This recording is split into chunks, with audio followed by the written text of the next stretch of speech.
Howdy, for this one, I'm going to show you how to automate your NPCs to make them a little bit more threatening in combat, and as well as to create the effects that's going to make your game go a lot smoother and allow combat to not get any hiccups, like something didn't roll correctly and it messes it up, and then you have to spend a couple minutes trying to figure out what happened just to apply the effect the correct way. And because that's one of my biggest pet peeves is when that happens and it just slows down everything. So I'm going to show you how to automate various different spells and various different features to make things as smooth as possible. So for this first one, the first example, we're going to use a red dragon wormling that's going to use its breath weapon.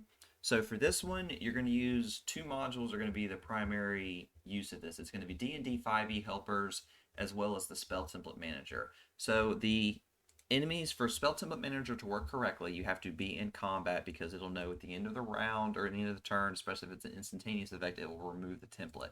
So we will put both these enemies into combat. Roll, we'll begin combat. We have their initiatives. So for the red dragon wormling, we're going to edit his breath weapon attack.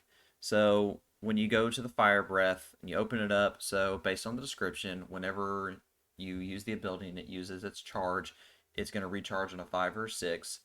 You make a dexterity saving throw of 13 or take 76 damage, half as much damage on a save. So for this, you set it up as a 15-foot cone. You set the recharge to 5, depending on whatever the recharge is, or 5 or 6. So if it's a recharge on a 6, you would put 6 in this dot in this box here. So if this one is a 5, you want to have it checked because it's charged initially, and then when you use it, it'll uncheck. So it's a saving throw. You're going to make it whatever the dex save is. So I have it set to flat. That way you can adjust the number to wherever you need it to. Or if you're using a spellcaster, then you would set it up to the spellcasting modifier. And then you do your dex save. So we will demonstrate how this works. So let's close our Dread Dragon Wormling here. So on his turn, we will do the effect of the fire breath. So we will place our template. And once that's placed and it rolls, it will do a nice fire effect. I will roll my damage. And he failed, so he took 23 damage. I will end my turn. And on the following turn for the Red Dragon Wormling, it will roll his charge. So he got a 2. He didn't get it. He has to keep rolling until he gets it again. So that's how that works. So we'll move him off for right now. So for other enemies, like say the Berserker here, I wanted to simulate the effects of a Barbarian. So for that, what I did is I used some of the features that are already pre-coded in D&D 5e SRD. So you will find that in the compendium. It's going to be under items, and it's right here. It's under feats. So with feats, it has the option to do rage and then the unarmored defense. It also has reckless attack is something else that you want for him. That one wasn't on here to be able to do, so I had to make that one myself. So for that, what I did was I will link in the description a website that allows you to create the effects of certain things. So for example, we'll go into it. So for the reckless attack, for the effect, it's going to give him advantage on melee weapon attacks, and it will give my enemies advantage if I use this feature. So, and that's set up like that. So for the rage, it will also do the +2 extra damage when he's raging, and then make him have resistance to piercing, slashing, and bludgeoning damage. And then also for the unarmored defense, I wanted it similar to how you would do for like a monk or that. So it does your dex mod and your con mod to do his AC. I also have another feat right here that I did as just an example. So say if you want to create a new effect, you can't do it on the actor himself. It won't give you the option to. So to do that, like say if you try to create a feat and you're like, I want to give him this effect, you can't do it while it's on the actual actor themselves. You have to put it in the item menu, then you can edit it a little bit, because when you do that, there's no option for you to add. So when you move it over to your items menu, then you can actually edit it. So now you actually have an option to add something and then you can give it a various effect, which what I did for this other one here is I gave it the effect of giving him an extra 5 to his melee weapon attack. I gave just a bonus 5. But it's very important that when you transfer these effects, you actually check this box right here. If you don't check it, when you move it onto the person, it won't appear. So that's very important. You make sure that's checked. And then when you apply it, let me delete the other one, and he'll see, I deleted the other one. So delete that and add the feature, and there's the new feat, and then I can remove it like that. So we'll demonstrate how the reckless attack and the rage works. So for the reckless attack, to toggle it, you just go to your effects and you toggle it on. And so when he attacks with his great axe, he attacked with advantage. Now, if say someone else attacked him, my meat shield doesn't have any attacks. So we'll use this ghoul as an example. So when he attacks, he'll attack with a bite, and he attacked the barbarian with advantage. And if I turn the effect off, turn off reckless attack, when he attacks the ghoul, he will attack normally. And then, yeah, just one die, and then the same thing would happen with the ghoul attacking him. So that's how that works. And so, move him back up here.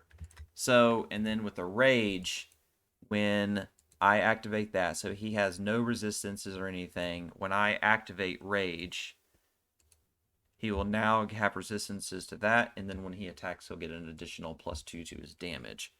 So, which we'll do that real quick.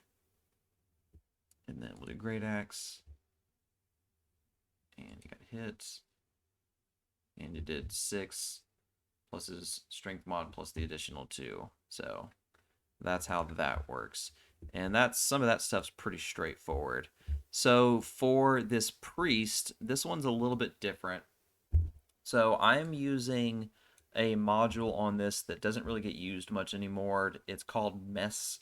So for it, you have to do something kind of specific. The reason why it doesn't really get used much anymore is it kind of conflicts with some things, and the spell template manager in it sometimes don't agree, or sometimes it'll create like a double effect, and it doesn't really, it causes some issues sometimes. So what I'm doing for this, for Mess, when you turn on Mess, the module, it will add this option here. It's called the template texture. And when you do this, when you add an effect to this option here, it will create it whenever you cast the spell. The easiest way to be able to find them and be able to navigate through them, so for this priest, I'm using the Spirit Guardians effect from JB2A. So if I wanted to say go through that folder to kind of really look at all the different effects and kind of test them out, the easiest way to do that is to actually kind of create a template on the ground here, which I didn't create a template, is to say like make like a sphere or something or a square, and then go into it, and then you'll have this template text right here that you can go in and you can kind of edit.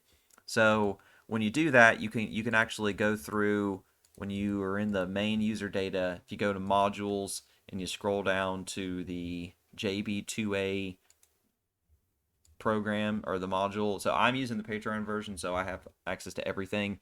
There is a free version, and it does have a lot of things on it, but the Patreon version just has more. So if I go to 3rd level spells and I go to Spirit Guardians, it has a bunch of different options for me to pick from. So you want to pick the one that looks like the camera, because if you pick the other one, it's just a still and it'll just be a single image. So we'll just pick this one right here, and then we'll click template, and then now it created the effect of the Spirit Guardians moving around. So that's pretty much how that works, and the effect will stay up there. I have a macro right here on the bottom that I'll add to it that you can click it and it'll remove all the templates on the screen. It's very convenient. So for the priest, I'm going to put him closer so he attacks the meat shield when he does it. So I want to cast Spirit Guardians, and what I did is that template, when I was in the texture template, I'll pick whatever one that I want. So like say if I'm in this one and I want this particular Spirit Guardians, I want this one, I would take all of this text, I'd copy this, and then when I would go into my spell for Spirit Guardians, I'll paste that info into that texture template area, and that will use that specific template. So, for example, we'll do the Spirit Guardians. We're going to consume a spell slot and place the template. So I'm going to paste it directly over me. So the only way I haven't been able to figure out is how to not target yourself, and because it's going to hit him even if you untarget it and you roll the damage, it's still going to roll the damage against you. It's a very simple fix. You just click undo the damage. It takes 2 seconds.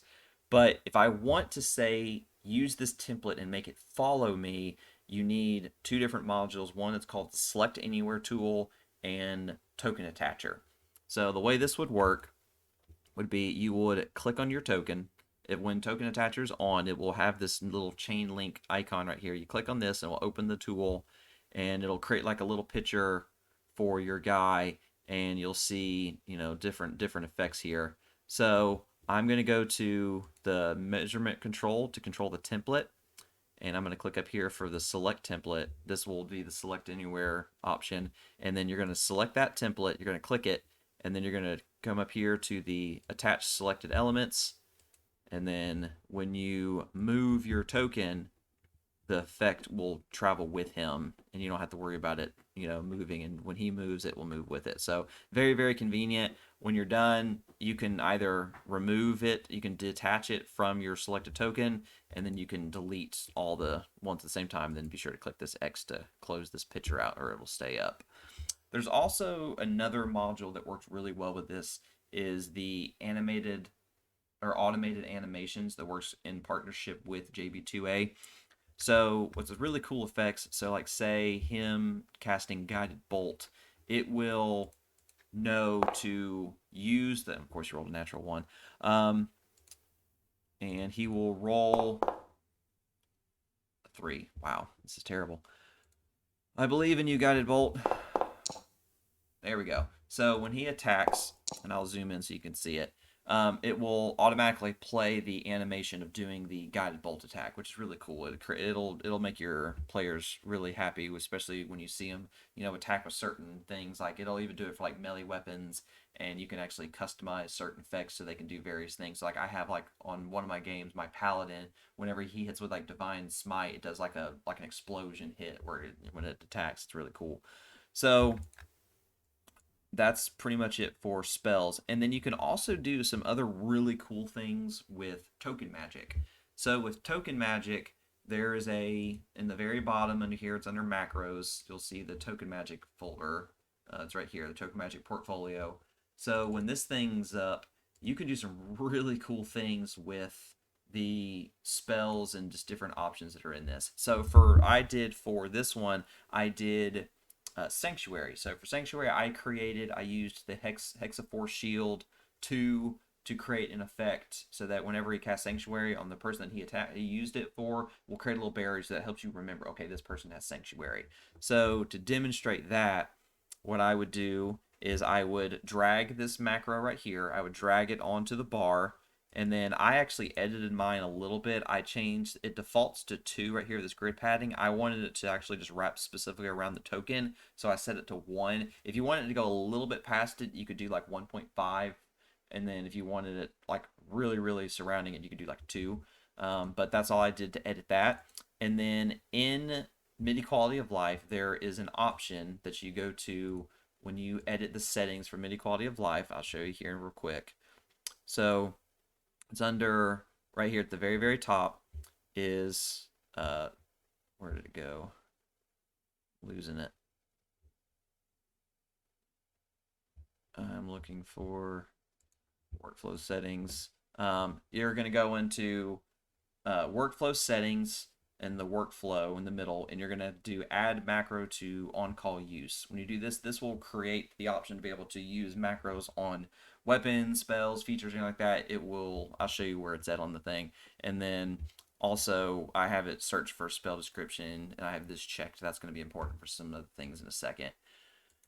And that's it for that. So for Sanctuary, what you would do is I would come down to the very, very bottom, and it creates this on-use macro right here. And what you do is you just copy and paste the exact name of the macro. So that's the name. It was 24 Hexafield Shield 2, and you just paste that in there. And then when you apply the effect, it will know to use that macro on the person that you selected. So, for example, we're going to use the macro for the Nothic. So, I'm going to do Sanctuary. Now, it's very important that before you apply the effect that you actually select the Nothic. So when I had to use my effect, I was in my priest, but you want to make sure that that square is on the person that you're using this for. Otherwise, it's going to just put it on your priest. So I'm not going to do the spell slot. We're going to cast the spell. So now he's got just kind of this aura effect that's around his token that we can be like, okay, cast a Sanctuary, and that's the effect and the way Sanctuary looks on him. It creates a nice, really cool effect and makes it really, immersive in the game. You can really see, okay, yeah, that person's protected. So, and then when you're done, at the very, very top option, there's one that it's delete filters on selected or apply placeable, and I have just the selected one, so he's still selected. You click this, it'll remove the effect, and then you're done. So, for the Nothic, he has an ability called Rotting Gaze. So for this one, it does anything you can see within 30 feet. They have to succeed on a Constitution saving throw, and they'll take 3d6 necrotic damage, but if they succeed, they don't take damage. So for this one, I actually added this no damage on save line right here, and because when I search the spell description, it looks for this specific line to know when it's rolling the damage what it triggers. So the only thing I have not been able to figure out exactly, and I've tested like 20 different things, is to take full damage on a save. I have a workaround around that, which I'll show in a minute. But for this one, what we'll do is say he's going to attack the meat shield here. So he'll target him with his Rotting Gaze. Let's go back to my combat tracker so I can see. And so he rolls his damage. He was going to take 7 damage. He takes no damage on a save, and he took 0 damage. His health stayed the same. And so if he succeeds, see if I can get him to actually fail his con save. He succeeded again. Of course he did. And he succeeded one more time. I'll try it one more time. If he doesn't do it, I'm just giving up. And he succeeded again. Wow, it's just perfect saves. Anyways, moving on. So, also with his ghoul, I created another effect. So now this one is dependent on the combat utility belt. You have to have the combat utility belt set up for this to work effectively. I do have a video showing you how to set up the combat utility belt and providing all of the different effects and everything like that already done for you. I'll link it in the descriptions to make your life a little bit easier. So with this one, he's going to use his claw. So his claw has an effect of, as long as they're not an elf or an undead, if they fail their con save, they become paralyzed for 1 minute. And then every time at the end of their turn, they can roll the save again to try and get rid of the effect. So the way this will work is I added the skill here. I went into dynamic active effects. I went into the effect and I added the feature to it to trigger the combat utility belt to apply the paralyzed effect whenever it hits an enemy. And it'll only apply that effect if they fail the save. If they succeed the save, it won't do it. So to demonstrate, we will go to that. We'll attack with our claw. So he hits, he'll attack normal, and then he's going to do his con saving throw. He failed, and then it automatically applied the paralyze effect. And because mine is already coded correctly, my paralyze, so when he attacked, he actually attacks with advantage because I set mine up right. So, and that makes my life a little bit easier. And then another one of the cool animation effects was that bite attack, and then you saw the claw attack as well. And then if he, did his con save, he had to get above a 10, and, he got it, then you could, remove the paralyze effect to end it. And that's all you would have to do for that. So for, say, something like a effect that triggers on having multiple enemies around a person. So for like the direwolf, so they have Pact Tactics. So there's 2 ways you can do it. You can either just roll with advantage when you attack, or you can set it up as a feature. So I set it up as a feature, so I went ahead and dragged it up here so you could see it. So I went into dynamic active effects. I set it up to transfer this effect when I add it to him, and the effect will grant him advantage on melee weapon attacks. And that's it. That's all I'd set it up for. So the way this would work is, so if the ghoul's in here next to him, and he's attacking the enemy as well, and he's going to attack with Pact Tactics, you would toggle the effect on, and when he would attack, he'll attack with advantage. And to remove the effect, you just untoggle it again because the ghoul is now not next to him. So then he would just attack normal, and now he's going to attack with just one. So that's how that's set up. It's very simple, very straightforward. I don't have any issues with it. I like setting it up as a feature because then you can just toggle it on and off, and it just takes 2 seconds. So that's it for that. And then so now we're going to talk about a mage that's doing some kind of maybe supportive effects. So for this example, we're going to talk about like mage armor.